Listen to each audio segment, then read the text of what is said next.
Have you ever found yourself in a conversation and felt a strange, creeping sense of unreality, as if you're speaking English, but the other person is hearing a language that exists only in their own mind? You explain your feelings calmly and clearly, but they are reflected back at you as an accusation, a weakness, or worse, as proof of your own instability. You walk away from the interaction not angry but deeply, profoundly confused, questioning your own memory, your own sanity. You start to feel like a ghost in your own life, your presence only acknowledged when you are perfectly reflecting someone else's needs, someone else's ego. If this feeling is familiar, if that quiet, disorienting fog has become the weather system of your daily life, then you may not be losing your mind. You may, instead, be living inside a house of mirrors. This house isn't built of wood and nails. It's built of subtle manipulations, of grand gestures that feel just a little too hollow, of praise that feels conditional and criticism that cuts to the bone. From the outside, it might look dazzling, even enviable, but inside, every single surface is a mirror, and every mirror reflects only one person, them, the architect of the house. The narcissist. When you try to see your own reflection, it's either nowhere to be found, or it's distorted into a caricature you no longer recognize. You're too sensitive, you're too demanding, you're crazy. Your own identity begins to dissolve, absorbed into their endless need for admiration. You are there to make them look good, to be the perfect accessory in their perfectly curated life, and the moment you fail to reflect their magnificence back at them, the glass begins to crack. You are not alone in this disorienting maze. Far from it. Researchers like Jean Twenge and W. Keith Campbell, in their book The Narcissism Epidemic, have presented startling data showing that narcissistic traits have been rising in our culture for decades, at a rate comparable to the rise of obesity. We live in an age that glorifies the self, that rewards the loudest voice and the most polished image. This creates a fertile ground for these house of mirrors to be built, not just in our romantic relationships, but in our families, our friendships, and our workplaces. It's a silent pandemic of emotional black holes, and many of us are falling in, unaware of the architecture of our own prison. But understanding the blueprint of this prison is the very first step to finding the way out. It's about realizing that you haven't been navigating a home. You've been trapped in an elaborate illusion designed to serve one person and one person only. If this image of a house of mirrors is already starting to make sense of the chaos you've felt, if a small light of recognition is flickering in that confusing fog, take a moment to subscribe to Mind Decode Explained. Together, we find the exit signs in these intricate landscapes of the mind every day. We are here to hand you the map and the key, to guide you as you step out of the distorted reflections and back into the clear, warm light of your own reality. To dismantle this house, we must first understand its architect. What is a narcissist? Truly, the common misconception is that narcissism is just a form of very high self-esteem, or, on the flip side, that it's a mask for deep-seated insecurity. While some individuals may have fragile egos, true pathological narcissism, as described in the field of psychology, is something different. As the authors of The Narcissism Epidemic clarify, these individuals often genuinely believe in their own superiority. It's not a front. It's their core belief system. They possess a profound and unsettling lack of empathy. They don't just struggle to see your perspective. The concept that your perspective is as valid and real as their own is fundamentally foreign to them. You exist in relation to them. Your feelings are only relevant in how they affect them. Think of the house of mirrors again. The entire structure is powered by something psychologists call narcissistic supply. This supply is admiration, attention, praise, envy, even conflict. It is the emotional energy they need to keep their fragile sense of self inflated. Without a steady stream of it, the mirrors in the house would go dark, and they would be forced to confront the emptiness within a prospect they will avoid at all costs. This is why their behavior follows such a predictable, painful pattern. The first stage is what many survivors call love bombing. When they first meet you, they don't just invite you into their house, they give you the grand tour. The mirrors are polished to a brilliant shine. They reflect back to you an idealized version of yourself. You are the most intelligent, beautiful, compassionate person they have ever met. They seem to understand you perfectly, to share all your dreams and values. This is intoxicating. It feels like finding your soulmate. But what is actually happening is a sophisticated form of mirroring. They are becoming a perfect reflection of what you desire in order to secure you as a source of supply.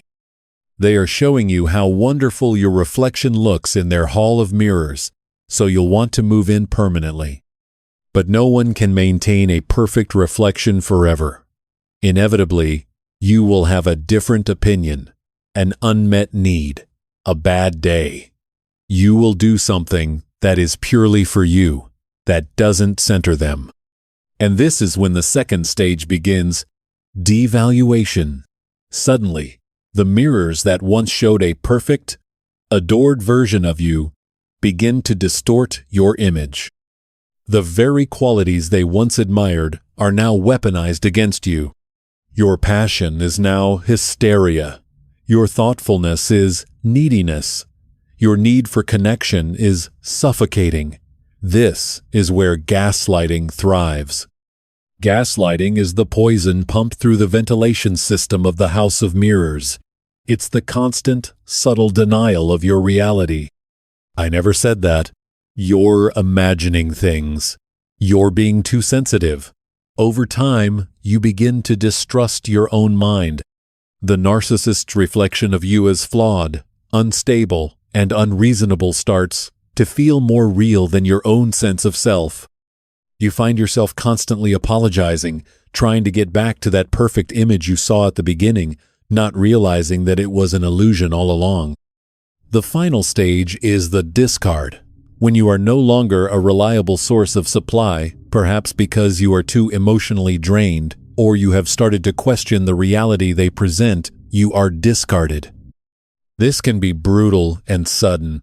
They may move on to a new source of supply with breathtaking speed, leaving you reeling.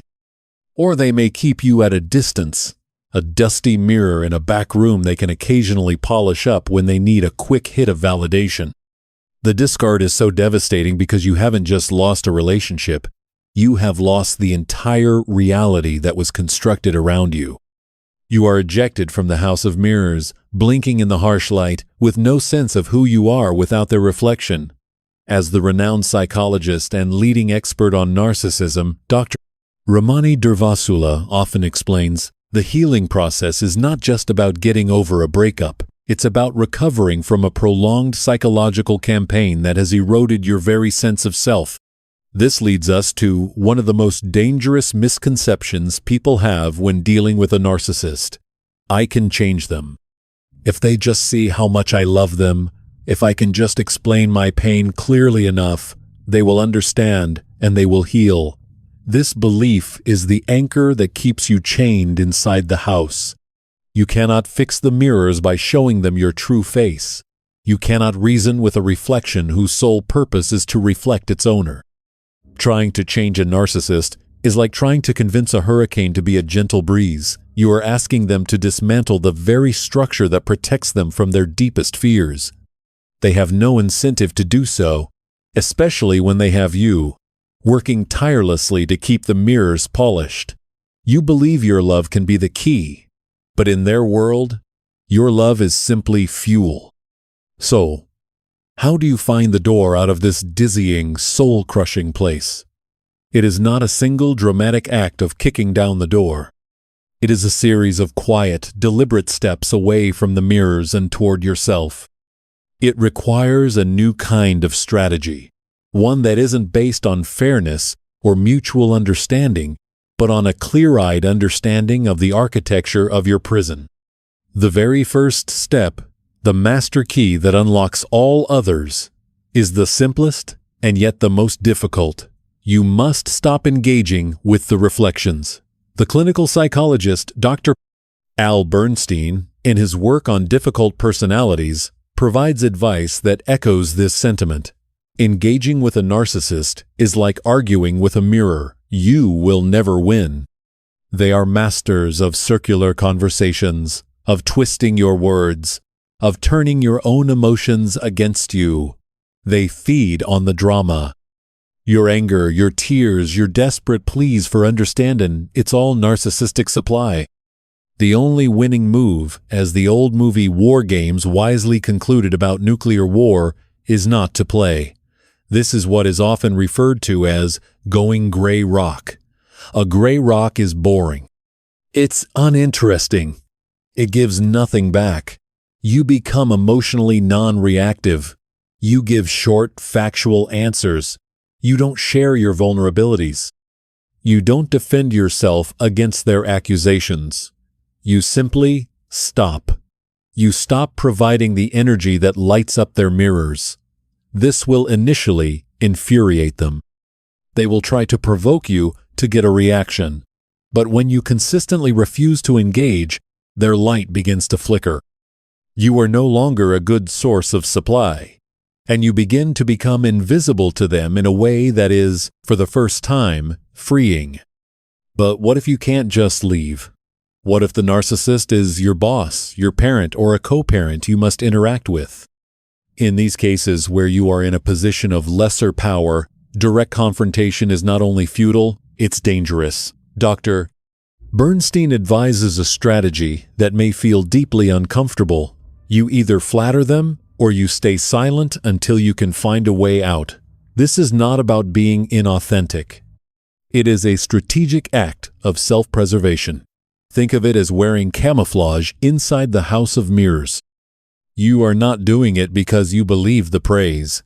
You are doing it to avoid having the shards of a shattered mirror turned on you.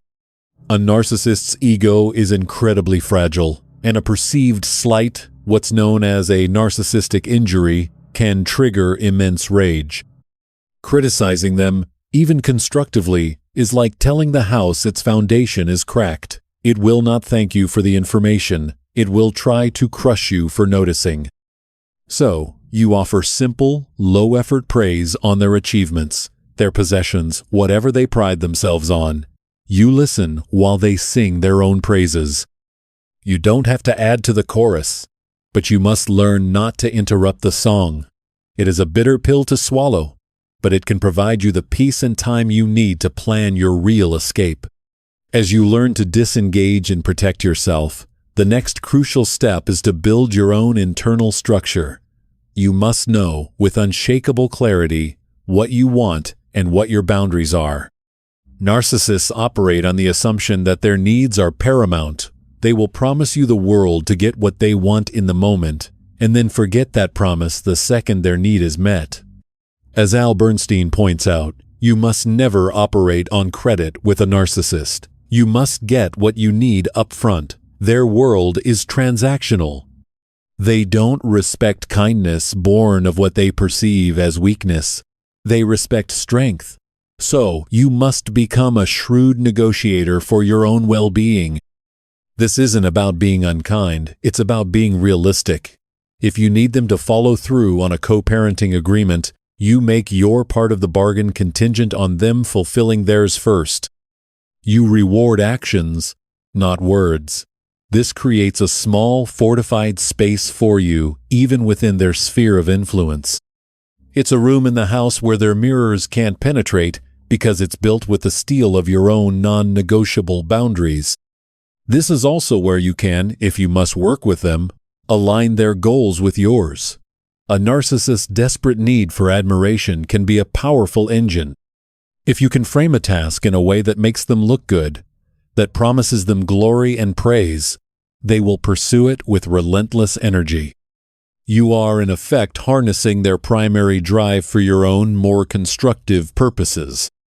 But what happens when their behavior becomes truly unacceptable, when it harms you or others, and you need to intervene? Direct confrontation will fail. Shaming them will fail. But there is one lever you can pull, one mirror you can hold up that they are forced to look into. The mirror of public opinion. Narcissists are not driven by guilt. They are driven by the fear of shame. They are obsessed with their public image, with how they appear to others. They need to be seen as perfect, generous, and powerful. So, when you need to curb their behavior, you don't ask, "Don't you feel bad about what you did?" You ask, gently and inquisitively, "What do you think other people would think about that?" Or, "How do you think that would look to the team, the family, our friends?" Frame it as if you are trying to help them protect their own reputation. By shifting the focus from their internal feelings, which are inaccessible, to their external appearance, which is their obsession, you force them to evaluate their actions through the only lens they truly care about. You are using the architecture of the house itself. Its outward-facing, polished facade to enforce better behavior within it. This doesn't change who they are, but it can be a remarkably effective tool for managing their worst impulses. These strategies are tools for survival, for escape. But the final and most important step is not about managing them, it's about healing you. Some wonder if a narcissist can ever change. The source material for this topic brings up a fascinating, if provocative, idea. To be like Dexter, the fictional serial killer who channels his dark urges into killing other murderers. Stripped of its literal darkness, the psychological principle is about redirecting a core trait towards a pro-social outcome. A narcissist who, for whatever reason, becomes aware of their nature could, in theory, channel their need for admiration into, say, running a wildly successful charity. They still get the praise and glory, but the world benefits. This is a hopeful thought. But it is not your job to be their therapist or their redemption project. Your journey is not about fixing their house. It's about leaving it and learning to build your own. And what does that look like? Building your own home after years in a house of mirrors? At first, it feels strange. The silence can be deafening after the constant noise of their ego. The lack of drama can feel like boredom. You may find yourself second-guessing your own decisions because there's no one there to tell you what to think. This is the detoxification process. It's the moment your eyes are adjusting after being in a dark, distorted place for so long. Healing is the process of learning to trust your own reflection again. It's looking in a real mirror and seeing the person who survived, the person who is kind, resilient, and whole. It's about rediscovering what you like, what you believe in, what your own voice sounds like when it's not fighting to be heard over a tidal wave of self-importance. This is where the wisdom of Professor Nicholas Christakis of Yale University, mentioned in the original source, becomes so vital. He found that behaviors and emotions are contagious through social networks. Cruelty and malice can spread, but so can love, altruism, and happiness. The single most powerful act of healing you can undertake is to consciously, deliberately surround yourself with people who are not mirrors, people who are windows, people who let you see out into the world, who have their own light and who are not afraid of yours, people who listen to understand, not to reply, people who can celebrate your successes without feeling threatened, and who can sit with you in your pain without making it about them. These people are the antidote. They are the architects of healthy homes, built on foundations of respect, empathy, and truth. As Stanford professor Bob Sutton advised his students, when you take a job, look at the people you'll be working with, because you are more likely to become like them than they are to become like you. The same is true for all our relationships. The house of mirrors is contagious. It can teach you to distort your own reality. to value image over substance, to see relationships as transactional. Leaving it is an act of profound self-love. It's a declaration that you deserve to be seen, to be heard, and to be valued for who you truly are, not for the quality of your reflection. Your worth is not determined by your ability to be a mirror for someone else's ego. You were never the problem. The mirrors were. And now you are free. Free to step into the sunlight, to feel the solid ground beneath your feet, and to finally see yourself clearly. And what you will find is a person worthy of love, worthy of peace, and capable of building a life that is not an illusion, but a beautiful, authentic home.